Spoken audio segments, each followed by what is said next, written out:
Really excited to have and introduce our keynote speaker for the CalDesal 2022 annual conference, Jim Wunderman. Jim is the president and CEO of the Bay Area Council. It's a public policy and advocacy organization formed in 1945 that works to advance the Bay Area's economy and competitiveness, working on a whole wide range of issues involving business climate, housing, transportation, water, workforce, energy, you name it. They're involved in it in the Bay Area. Jim is frequently considered as one of the most influential engagers in California policy matters. Been identified as one of the top 100 movers and shakers in California politics. He gets things done, and his name's known throughout California, and he's at the top level, speaking with officials in California, throughout the nation, and internationally as well. Prior to his work at the Bay Area Council, Jim worked in both the public and private sectors. He served as chief of staff on San Francisco Mayor Frank Jordan's staff, and he worked for Mayor Dianne Feinstein prior to that. And he's had executive roles in private industry as well. In a commentary that appeared in publications back in October, Jim opined that the only way to avoid California's impending water resiliency disaster is to begin transitioning California cities toward greater reliance on recycling and desalination.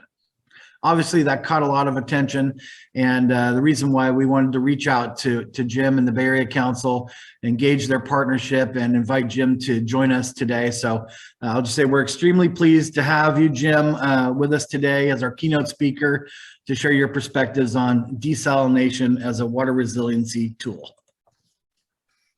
Well, thank you. Thanks very much, Glenn, for inviting me to address CalDesal's annual conference. I certainly hope that maybe next year we'll be able to do this in person. And I promise this speech won't be as scientific as the last presentation, but hopefully offer a perspective that's valuable. So as we all know, this winter began with a record wet October, followed by a record wet December. By New Year, we were on track for one of the largest snowpacks in California memory. Seems like ages ago. We've just sustained a record dry January, and some parts of the state are facing heat advisories in February. As I'm making these comments, it's 70 degrees outside here in Pleasant Hill in the Bay Area. In the face of California's rapidly changing climate, CalDesal's advocacy on behalf of technological solutions to California's water challenges has never been more important. Let me just say a few things about the Bay Area Council to get started, and I appreciate the kind comments in your introduction. If you're not familiar with it, the Council is the Bay Area's largest business advocacy organization, and we count as members the top employers in the region in tech and biotech and engineering and construction and finance, trade, academia, professional sports, pretty much every sector. Our mission is to ensure the Bay Area is and remains the most innovative, sustainable, inclusive, and globally competitive place in the world. And the Bay Area has a rich history in water policy advocacy. The council helped kill the peripheral canal proposal back in 1980, and then the 1990s, the Cal-Fed Bay Delta Accord was brokered with the help of the council's then chair, Dick Rosenberg, who at the time was the president and CEO of the Bank of America, a very influential person in a very important role. In recent years, we've helped shape state water bonds and are leading efforts through the California Water Data Consortium to improve water management with modern, open, transparent data systems. More recently, we've been advocating ways to transition California's economy to be less reliant on rain and snow-based systems and more reliant on drought-proof water supplies like recycling and desal, as you mentioned. Although regionalism is in our DNA, and despite the often parochial nature of water policy, I believe a unifying statewide water policy is possible, and indeed, it's absolutely necessary. It's becoming increasingly clear now that the 2010s will be seen by future generations as the decade in which climate change began taking hold in earnest in California. Starting in 2012, California entered a 4-year drought that was more severe than any experienced in over 1,200 years. In 2017, the drought officially ended with a bang, the wettest year ever recorded, which brought millions of dollars of flood damage to San Jose and nearly brought down the Oroville Dam's emergency spillway, which would have cost thousands of lives. The rains weren't enough to prevent the deaths of over 130 million trees across California, which had been weakened by the drought and ravaged by parasitic beetles that thrive in California's warmer winter months. And how warm it got. July 2018 was the hottest month in state history, and 2021 was the hottest summer in history. Last July, Death Valley recorded what may be the hottest temperature ever reliably recorded on the surface of the earth. Fueled by high temperatures, gusty winds, and dry vegetation, wildfires have swept the state with astonishing force. 8 of the 10 largest wildfires in state history have burned in the last 5 years. 5 of those fires burned at the same time. And as bad as all that was, 3 events from last year keep me up at night. The first took place on May 1st. Just a month earlier, the Department of Water Resources reported the Sierra snowpack was at 59% of its historic average. Not good, but not horrible either. But the month of April was so hot and so dry, the snowpack didn't just melt, it vaporized as though it had fallen on Mars. By May 1st, the snowpack had shrunk to just 8% of its historic average, with hardly any of it running into reservoirs. Despite having received a reasonable amount of snow, from a runoff perspective, it was as if we had no snow at all. And that, sadly, is where we're headed. Just 2 months ago, Lawrence Berkeley Labs released new data,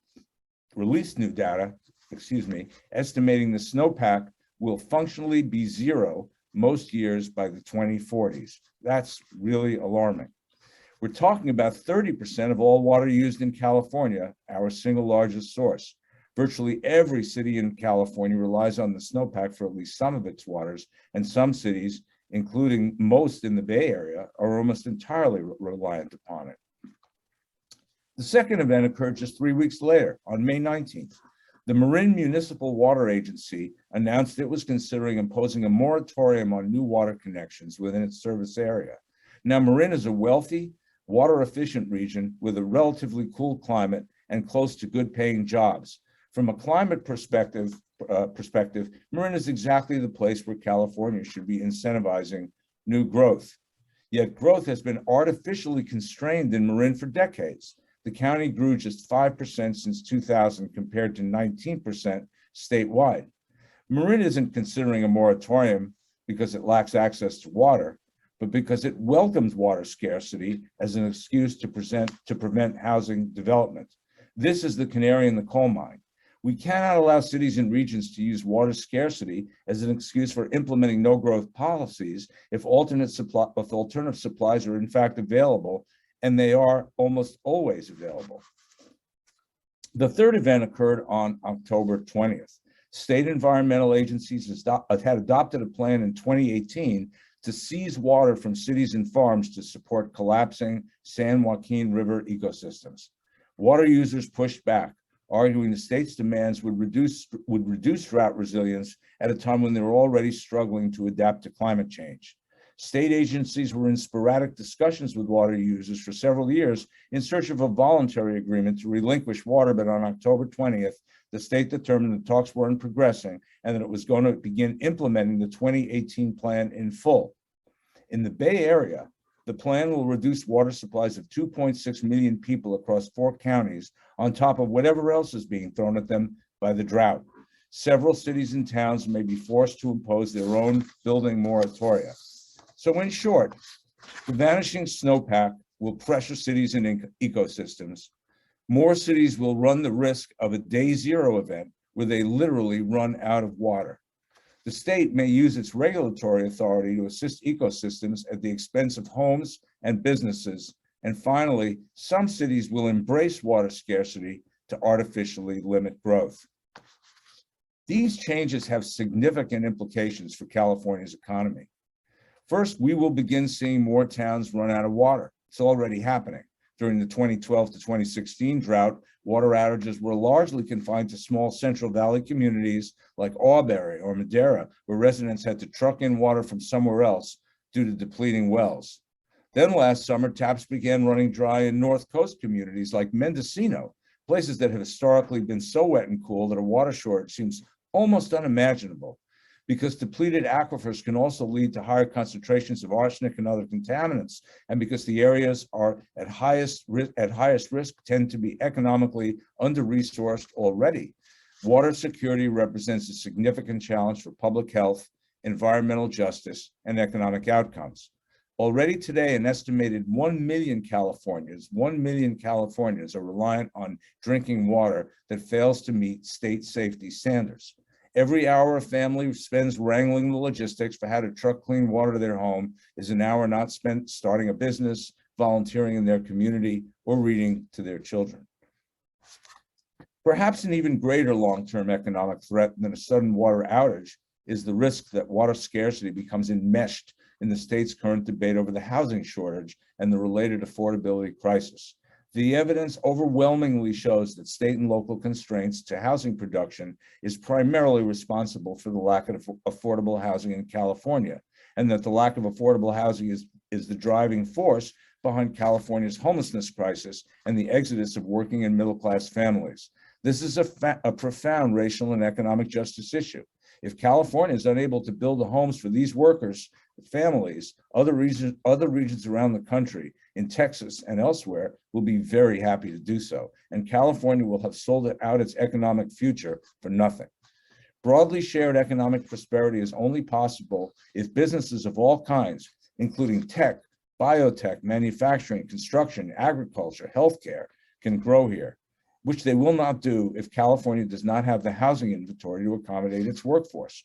We cannot let water scarcity become another tool abused by local governments to manipulate the housing market.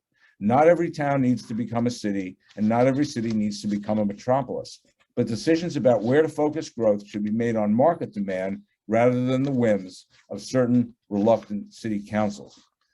Developing drought-resilient water, therefore, isn't just about avoiding a calamitous water shortage. It's also about ensuring broadly shared economic prosperity for the next generations of Californians.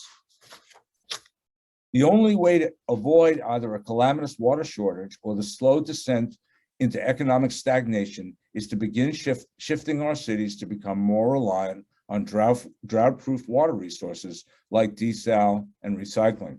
And that's why the Bay Area Council has called on the state to invest $2 billion in desalination and water recycling projects, and has recommended the state set a target of meeting 25% of California's urban demand with these drought-proof supplies by 2030, up from less than 5% today. I know that this can be done because others have already done it. Australia desalinates 10 times as much water as California, despite having roughly half of our population. Half of Israel's water comes from desalinated ocean water, compared with less than 1% in California. Israel also recycles 90% of its wastewater. California recycles just 10%. Governor Ducey of Arizona just proposed committing $1 billion to bring desalinated water from Mexico to his state. Some California cities, of course, are already proactively shifting their water supplies to drought-proof resources. San Diego Water Authority's Poseidon desalination plant is the largest in the US for now, and it may soon be overtaken by Orange County, which already has the largest water recycling plant in the United States. Other coastal communities like San Luis Obispo are looking to desalination to resolve their chronic water supply shortage. However, due to its historically reliable supplies from the Sierra Snowpack, the Bay Area, in fact, has been much slower to bring recycling and desalination to scale. We all have a long way to go. In addition to laying the foundation for a prosperous and climate-resilient 21st century economy, shifting California's urban economy towards drought-resistant supplies creates new opportunities for upstream water users as well. For California's stressed rivers, streams, and fisheries, a drought-resilient buffer of desalinated and recycled water would give California cities way more flexibility to leave surface water in the environment. These additional flows would not only help the environment, but also could improve water reliability for California farmers by helping stabilize ecosystems that affect deliveries of the surface water that they depend on. Recreational water users, from rafting to sport fishing, could also benefit. Question, of course, is how we pay for it. I believe the adherence to the beneficiary pays principle must be re-examined in light of the rising cost of water and concerns about water affordability. Next year, the Los Angeles aqueduct will turn 110 years old, and the O'Shaughnessy Dam will turn 100 years old. California's 6 major water projects are, on average, about 75 years old. Retrofitting these and other legacy projects across the state has caused a major spike in water rates in the past decade. Between 2010 and 2018, water rates in San Diego increased 60%. Rates in Los Angeles increased 87%, in San Jose 93%, and in San Francisco 141%. The high costs have left more Californians struggling to keep up. Ratepayers owe an estimated $1 billion already in back payments, with an estimated 12% of residents on the brink of service disconnection. Concerns about water affordability and the legal constraints agencies face for using ratepayer dollars to help low-income households mean any proposal to invest in drought-resilient supplies will be heavily scrutinized for ratepayer impacts. Given the recent spike in water rates, it only makes sense that the state commits significant resources from the general fund, which has seen record surpluses, toward drought-proofing California's economy with desalination and recycled water. Many areas, from wildfire resilience to transportation infrastructure, are receiving record general fund support, but there should be no higher priority than water for future generations. It is the foundation upon which everything else is built. I think our biggest barrier, of course, is cost. Even with generous subsidies, we won't be able to scale desalination in California if we can't bring down the cost.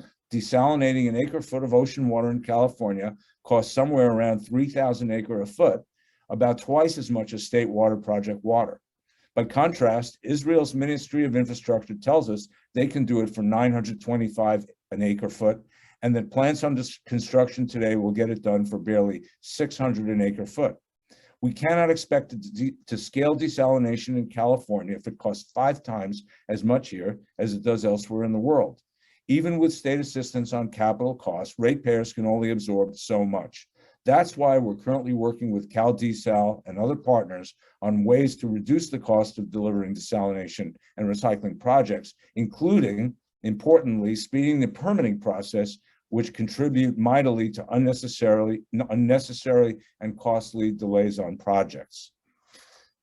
In conclusion, climate change and our reaction to it is beginning to show deeply troubling implications for the future of California. But we have time to correct course if we act soon. Between the supply chain, inflation, COVID, and workforce shortages, businesses, big and small, and the people of California are feeling it on all sides right now. We must come together to make sure water is plentiful and affordable for future generations. And the only way we can do that is by making it. Thank you for inviting me, and appreciate the opportunity, and I look forward to taking any questions if there's any people have them and if there's time for that. Thanks very much, Glenn, and this has been a nice opportunity to speak to the group. Jim, I can't thank you enough for joining today, and so appreciative of the partnership with the Bay Area Council and your comments. And there's so much to unpack there, and you're really preaching to the choir here. I mean, so much of what you said really resonates with this group. I'll tell you, we're so appreciative of the bold vision that the Bay Area Council has had to really ask for robust funding out of this budget surplus for desalination and recycling. We're really appreciative of that, and strongly supportive, and really happy to be partnered with you in that. I'm going to invite anybody to throw questions into the Q&A, but I have one I'll start with, Jim, to get things going. And you kind of touched on a little bit when you talked a lot about the cost issues. And so that the desalination industry often finds itself on the defense on a lot of different criticisms about desalination when it comes to permitting and advancing these projects. We do face issues related to cost. We face criticisms related to environmental impacts, which was the panel just before you. We face criticisms related to carbon footprint and energy consumption. What, you know, you're familiar with the politics of the state and the activism of the environmental community, and what's your recommendations on how best to kind of message and a better message and get the attention of policymakers to dispel myths? There's a lot of myths out there about the environmental impact on aquatic life and marine life, and there's a lot of myths out there about energy consumption, and there's even some opportunities to kind of dispel some of the cost issues as well. But we're not doing a good enough job of messaging those. Any thoughts on recommendations on how to better message for policymakers in the environment that we face today, in the political environment we're facing today? Yeah, well, I understand absolutely how difficult it is. It's difficult to do anything big in this state. A lot of the infrastructure that we take for granted. I don't think we could build the Golden Gate Bridge today. I'm sure we couldn't build the California aqueduct. There's a lot of things that we did that we rely on every day and we take for granted as Californians, that we're shuffled through and supported by leaders at the time, and there was always resistance. But I think common sense and a spirit of imagination and necessity guided California to be able to do the things that made California, the incredible place that it's become, such a successful state and the fifth largest economy in the world. So I think we've got to get back to some of that. If you do unpack what I just said, which was a little bit lengthy, what it really says is we're waiting on a catastrophe here. We're heading toward a time when there will be desperation as a result of our inaction.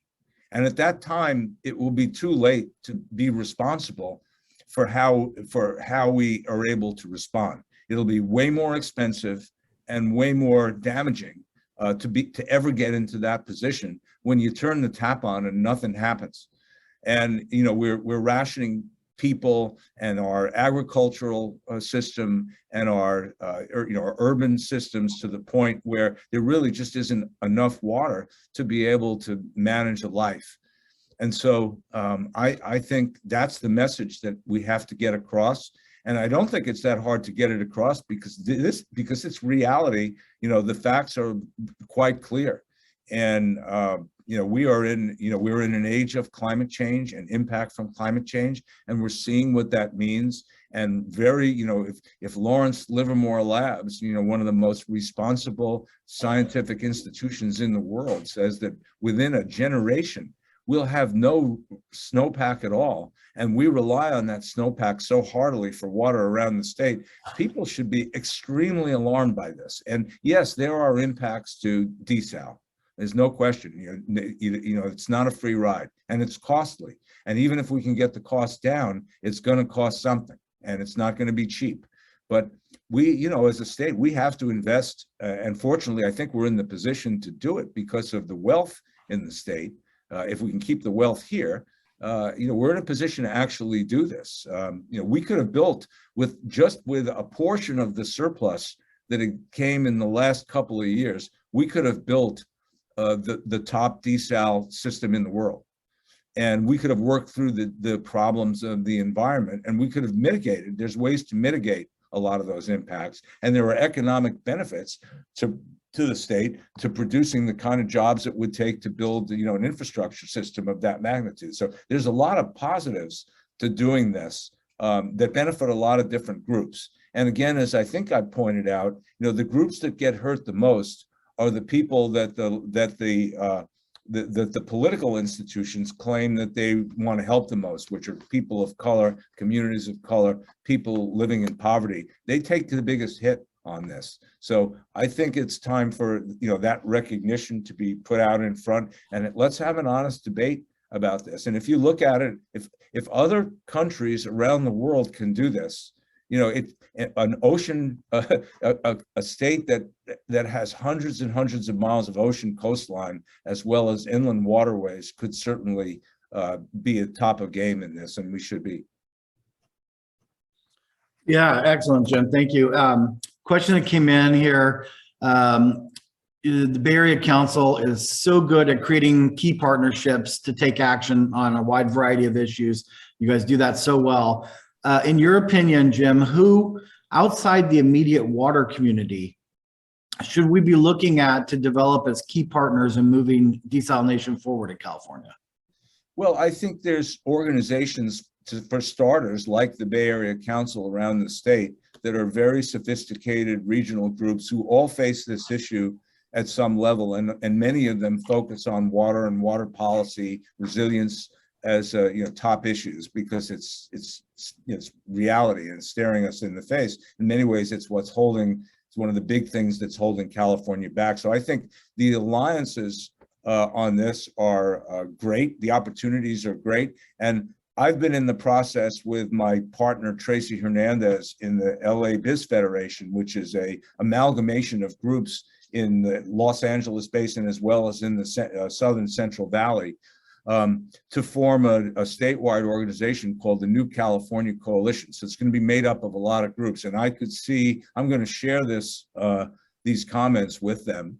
And they're top leaders in here. And we can start there, but there's many other groups that, not just business groups, but I think social equity groups, I think some environmental groups, some, folks who are in the academia, some in other aspects of life who may be focused on recreation. They may be focused on, the housing industry, others that really could, I think, get behind this in a big way. So you've got a lot of potential strong allies in this, and we should get, I think part of putting in the piece in Cal Matters and having this conversation today with you, obviously I know I'm preaching to the choir here, but it is really if we're not able to build a strong coalition on this, then we won't succeed. So we actually have to have voices from all over asking the state to prioritize this as a solution.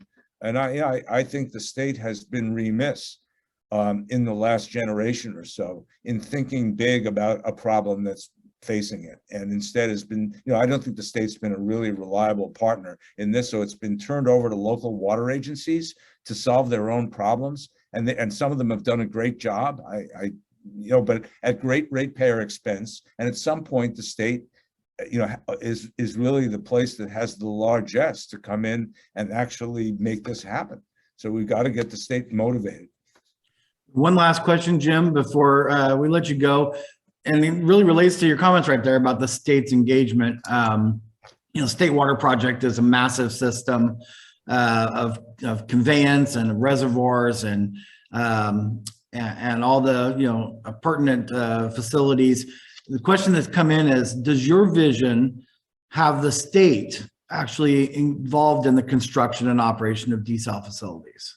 Well, I think the state has a role to play in the overall in the planning of the overall package. And I think it, and we, as I mentioned, we've asked the state for $2 billion just as a start to get the ball rolling on this. So I think the state absolutely has a role to play.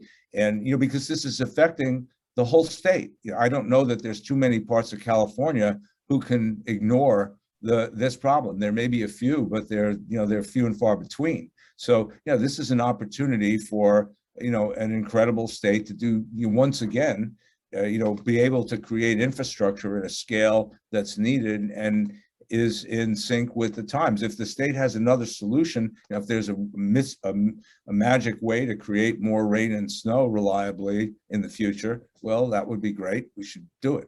But if we don't have that, we're going to have to make water. And the way to make water is by taking the salt out of this massive pool of water that we actually have access to and turn it into water that's available for consumption. And the technology is available to do this. There are costs involved. It's not necessarily an easy thing to do, but it's doable and it's being done. And we should be at the front of the line when it comes to this, not the back. And we should address the concerns that people have as best we can, but we shouldn't let that stop us from doing what we know we need to do. So, this is the moment. A few weeks ago, I wrote the piece for Cal Matters, and we had a storm right before in between the time we submitted it and they published it, the first storm hit. And I thought, just our luck. Now nobody's going to even read the darn thing, right? And then, we had another storm, and then I agreed to do this speech at a time when we'd had these two storms. So I thought, well, is anybody going to listen? But since that time, it hasn't rained. We haven't had a drop of rain, and there's no rain in the forecast. And on the one hand, it's lovely. On the other hand, it's scary. So I think people are getting that we're in trouble here, and we really need to get on this one. So, we're your partner in this, certainly, and we're here to help reach others and be reached out to by others. Jim, thank you so much for taking the time out of your busy calendar and schedule today to join us. We're so appreciative of your insight and your perspectives. We greatly value our partnership with the council. Thank you for the accessibility of your staff and being able to work with them on a whole variety of different issues. Thank you so much. And we really look forward to that continued engagement. So thank you so much, Jim. Adrian Covert on our team, our senior vice president, is a miracle worker, and he's, really at the forefront of this. And we've got a great committee of folks and, who come from all walks of life on this. And, it's not just people in the, the key is getting it past people just in the water and water engineering and water delivery industries and making this a conversation with a much broader group. And the fact that Dick Rosenberg, the CEO of Bank of America, took it upon himself to do this work back in the 90s when he had a lot of other things to do to heal a bank that was in trouble. Says something about, I think the kind of people we can bring to this subject. That's what we need to do. Thank you so much, Jim. Really appreciate your time. Okay, thank you. Appreciate it. Good luck. Thank you. All right, folks, we're going to take a brief break here before our next panel begins. Our next panel will be